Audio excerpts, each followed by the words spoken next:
Jai Hind, ladies and gentlemen. Welcome to another episode of the CENJOWS podcast series. I'm your host, Vaibhavi Katal, a research assistant at CENJOWS. Today, our topic for deliberation is India's strategic moment, diplomacy in the age of conflict. In the recent years, the world has entered a period of profound geopolitical flux, with long-standing assumptions about stability, alliances, and international order being tested. From tensions in the Middle East to shifting power dynamics in Asia and uncertainty in South Asia, a new global landscape is emerging. For India, this is both an opportunity and a responsibility. As a rising economic and strategic power, India must navigate a complex diplomatic environment while safeguarding its national interest. To unpack these dynamics, I am joined by a former Indian diplomat who has spent decades shaping and observing the country's foreign policy from within, and that is Bhargav Mitra. Mr. Bhargav Mitra is a former Indian diplomat and a seasoned strategic and security expert with over 3 decades of experience in foreign policy, counterterrorism, and international relations. He has held key positions in the MEA and the Cabinet Secretariat. He has served as India's first permanent representative to the Shanghai Cooperation's regional anti terrorist structure in Tashkent. He has also contributed to policy discussions, international engagements, and academic discourse. A very warm welcome to you, sir. It's an honor to have you with us. Thank you so much. So, without any delay, let's get into questions. So, how would you describe the current global order? Are we entering a truly multipolar world? And where is India in all this? See, the world order of today is a disorderly world order. Uh, the conflicts of the countries of the world, I mean, they are complicating the situation beyond repair. So I would not say there is a fixed world order. In fact, it's very difficult to define what is a world order in today's context because every country has its own opinion. There are so many conflicts which are underway. So I believe that it's a very fuzzy situation at the moment.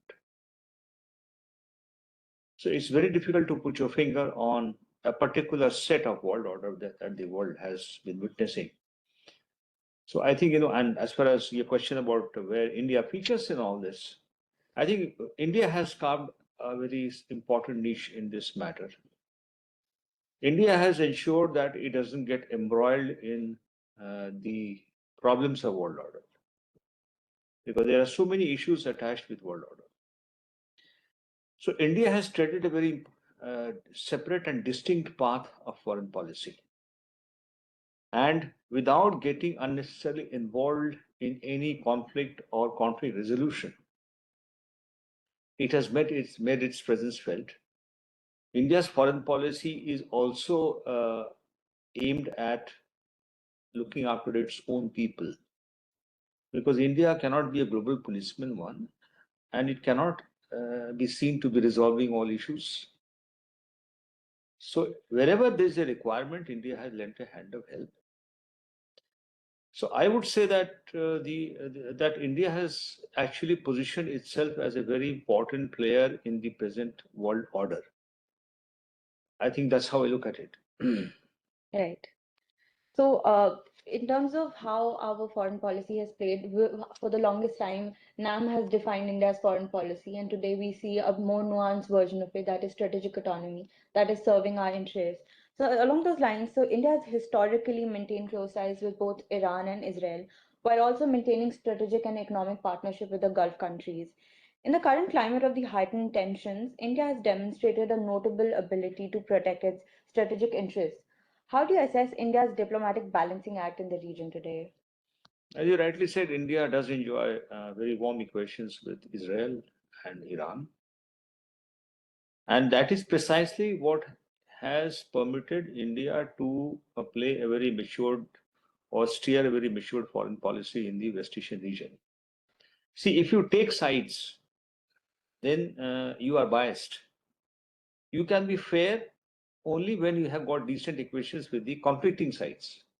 So here, Israel and Iran and America, on the other hand, they are the conflicting sides. So India has Israel's interest in mind. India has relations with Iran, which are age-old relations. I mean, quite old relations with Israel as well. So India has steered a very balanced and neutral foreign policy investigation because uh, the conflict which is currently underway cannot uh, witness India playing a biased role. So India has its own what the beautiful beauty of the Indian foreign policy is that it works in silos with each country. It doesn't intermix its relations with one country with the other. So if you talk about Israel, India has a distinct policy on Israel. If you talk about Iran, India has a distinct policy in Iran. So that may be economic, that may be diplomatic, that may be political, that has many ramifications. So India would not prefer to be seen as a force or as a country which gets embroiled in a controversy. I don't think we have done this, and especially after the advent of the current government, we have adopted a very distinct policy of not being taking sides. And if you talk about, you spoke about NAM, well, NAM has been overtaken by incidents. We have BRICS now. But whichever multilateral India has joined or it is currently working in, India has maintained its foreign policy. It has not compromised the tenets on its foreign policy.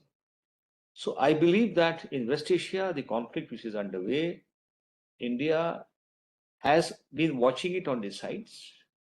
But the Indian foreign policy, I am reiterating, that is focused on diplomacy, dialogue, non-interference, not going overboard with foreign policy, maintaining a decent and respectable position and distance, and working the back channel. Now, back channel, India has been working on various issues, and that has helped. At times, what is visible to us is not what is happening behind the scenes. So that is the maturity of foreign policy. I mean, if everything is seen by the people or by the commentators, then there's no fun of steering of foreign policy. So foreign policy is a very distinct kind of approach.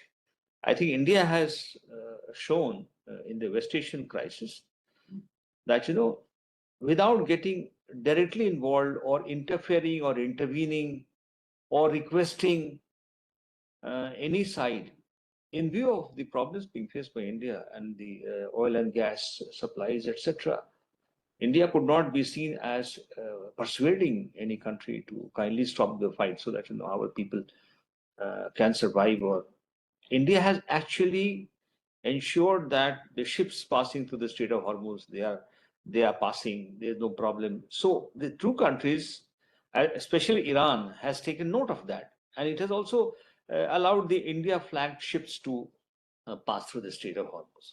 So I think this is a very important symbol and sign of a mature foreign policy. Right.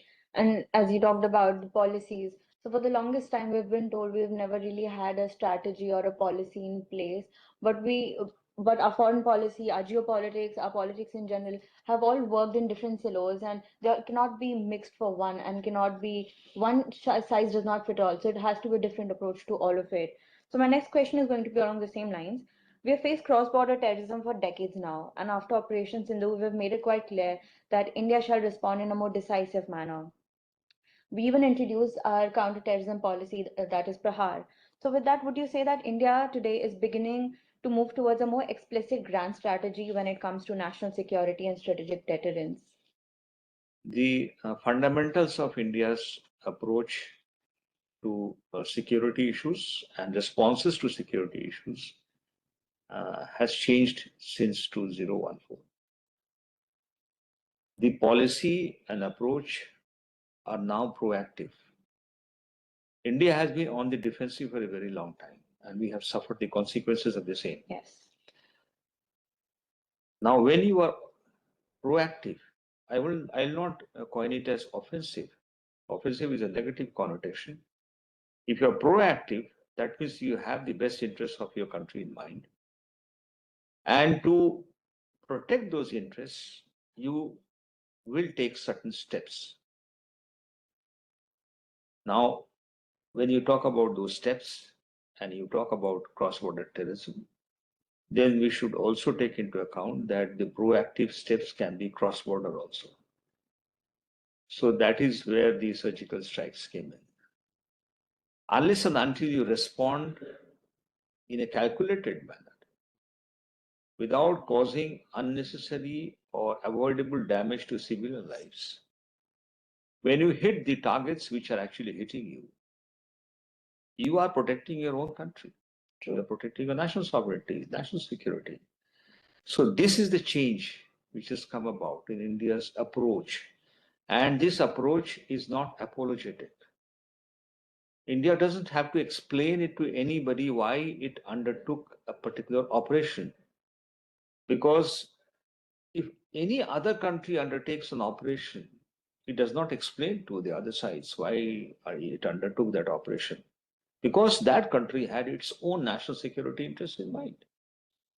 So why India would be an exception? And that is precisely what has happened with the change in leadership, the change in approach.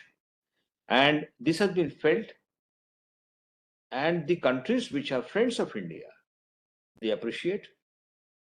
That is why you could see the overwhelming response in favor of India after the Pahalgam terror attack. Because it echoed the interest in the thought process of all those countries which have either faced terrorism or they are one with India on countering terrorism. So if you condemn an attack, it is not mere condemnation. It's the acknowledgement of the fact that, yes, this problem has happened with a friend and partner of ours. This can happen with us. This may have happened with us. So it is better to go along with that, to express solidarity with that. I think that approach has changed, and that approach has been permeating within the ranks of the government bureaucracy, foreign policy experts, the diplomats. When we are located abroad in the embassies, we also carry a message. So our messaging has also been changing. The quality of messaging, because that is being felt by the other governments. That what was the quality of messaging, what was the orientation of messaging earlier, and what is the messaging now. You must have seen after the Pahalgam terror attack, I mean, we had the parliamentary delegations which went to many corners of the world.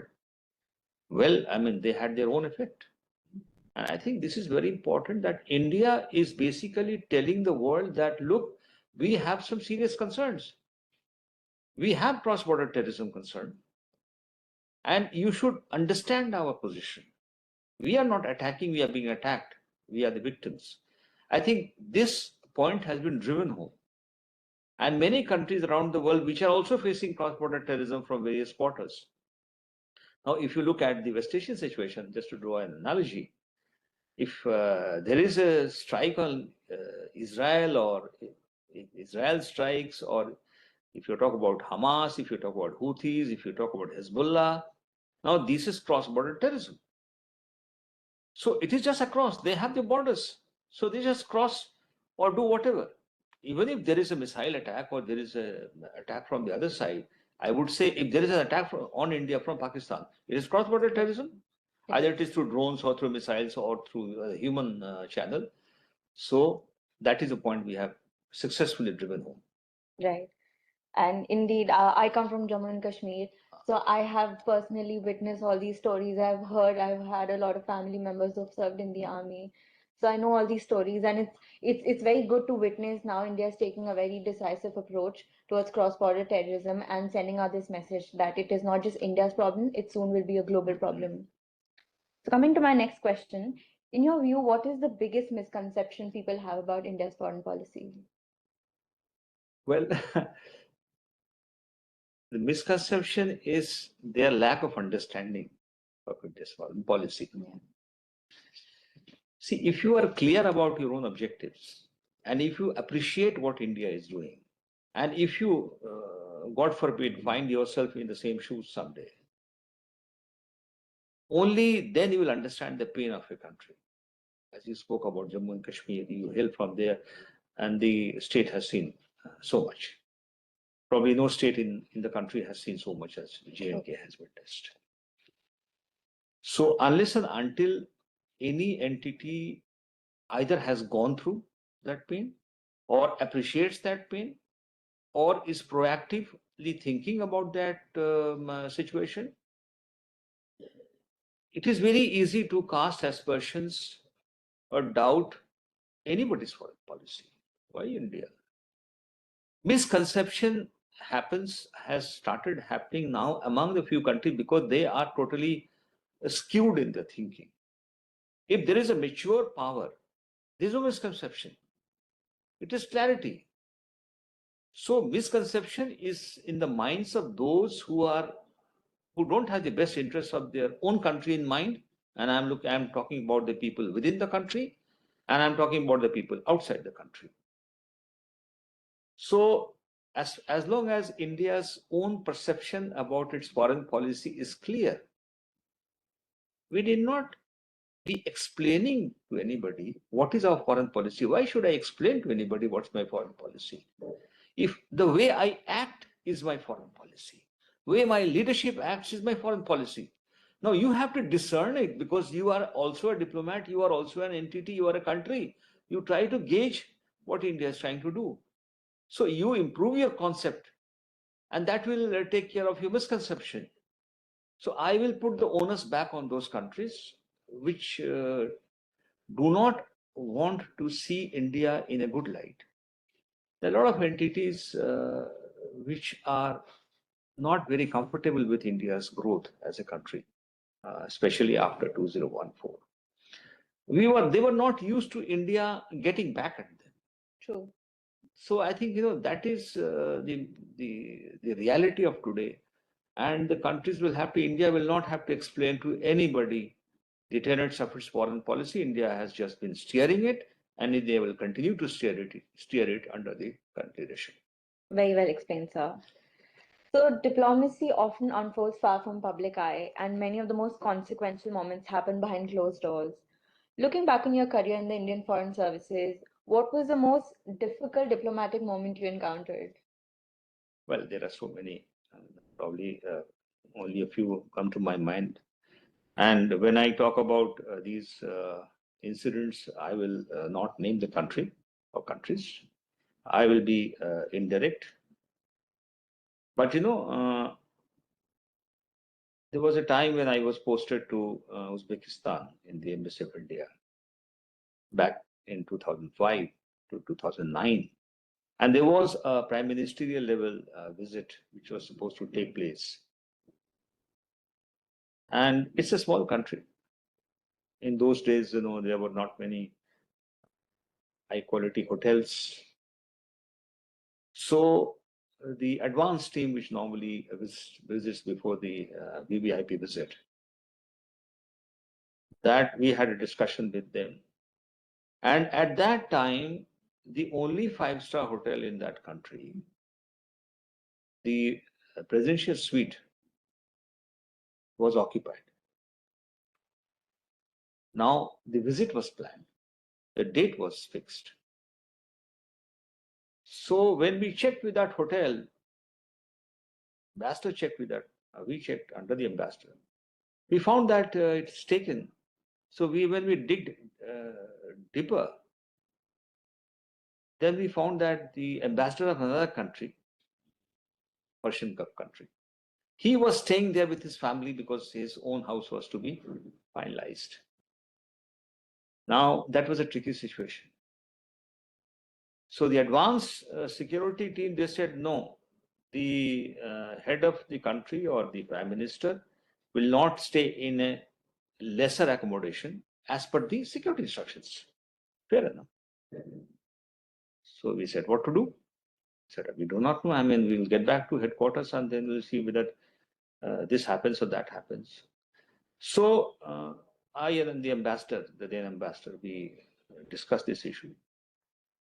And we decided that our ambassador will contact his counterpart and request him to vacate that room for 2 days.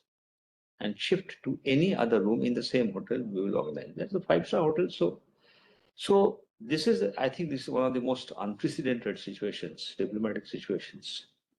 So our ambassador, a good friend of his, the ambassador was staying there, and he went there and he had a chat with him.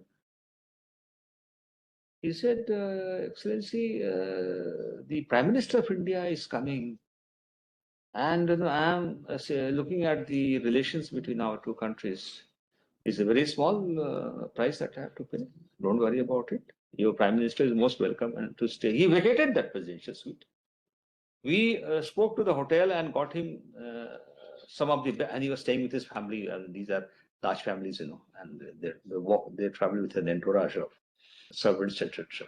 So several rooms are required. So we organized all that. We ensured that there was no discomfort caused to the ambassador of that country because he was gracious. The room was vacated on the given date, and the security took over, Prime Minister security. And the visit went on safely, nicely. After that, the ambassador shifted back. And our ambassador again paid a call to him and thanked him from the bottom of our heart. This was a diplomatic situation and a very tricky one. And another incident I would recall that I was posted later on again in Tashkent in 2020, apart from my other postings, as India's first permanent representative to the anti-terrorist structure of the Shanghai Cooperation Organization. So, during a meeting which is a multilateral where Pakistan is also a member, after the lunch on a particular day, there was a discussion to be held where their own delegation or part of that was a COVID time, difficult time. So their delegation had joined from Islamabad. Now, the officer who was heading that delegation, behind him on the wall was a map. So when I looked at the map, I understood that it was a wrong map, deliberately put there. Now, we are very clear about it, that we cannot have a map at the backdrop where our territorial integrity and sovereignty are compromised. So I brought it to the notice of the head of our delegation. And they also had a close look at that, and they understood that this was a problem. The head of the delegation retreated from the room. I followed the head, and we had a chat, I will not name, at the topmost level of the Indian leadership. From there itself, and we were asked to to leave the hall, the Indian delegation, in protest. And we left the hall, and we recorded our protest that this map is erroneous and deliberately put there to create confusion and not in the best interest of this multilateral forum, which is supposed to look after the best interests of the member states. So in protest, we are leaving this meeting. So all of us stood up, left the room, and never came back. It was a meeting which was to be held the next day also. So for that day, that incident happened at say 2:30. We never came back. We joined the meeting the next day. They may have continued, but at least India was not present in that room where its interests were not safeguarded. And we told the head of the entire meeting that, it is the responsibility of this multilateral forum and its leadership to ensure that the interests of each member state are safeguarded. And in this case, our interest has not been safeguarded. Probably you should have told the other side to switch it off, to take it off, or halted the meeting so that they could take precautionary and necessary measures. Nothing happened. We are leaving. So these are situations which you do not visualize, but then in foreign policy or in diplomacy, you have to be alive to every situation. So mentally, you are ready that if something crops up, you can't visualize that this is going to happen. Somebody will put up a map. But when it is put up, then you don't waste any time reacting to it. or taking requisite action to address this problem. So I think these two diplomatic difficulties, but in each moment, the Indian diplomacy stood out, and we made the right decisions, and the government of India, at the highest level, they appreciated those initiatives. Right. It's often the Indian foreign services and all the services are seen as glamour when people are serving outside because of allowances and abroad travel and all. But behind all those things, there's much more work. There's responsibility to represent India, and it's great how India is doing now, but specifically after 2014. With that, sir, thank you so much for joining me Thank you. in Thank talking you so about much. India and its strategic interests and how India is playing. Thank you so I much. hope you enjoyed. Yes, it was a wonderful time, and this is my first visit to your center, and I think you guys are doing a similar job, and the contribution of all of you have been. I'm a recent entrant into the LinkedIn platform, and I have been gathering a lot of information about this center. And I believe that your Twitter handle also I follow, and LinkedIn I follow. So I could see what I can see is that your center has been holding uh, events, seminars on very critical and vital issues. And these are the issues which are of serious consequence for the country. So I think, it will be a wonderful opportunity to someday join those workshops. But the array of speakers that you have lined up, you have been lining up, very impressive. Thank you so So much. congratulations on that. And thank you for this opportunity to come here and talk to you. Pleasure is all ours, sir. Thank you so much. Thank you to the audience for staying till the end. Stay strategic and do subscribe to our channel and like the video. Thank you so much.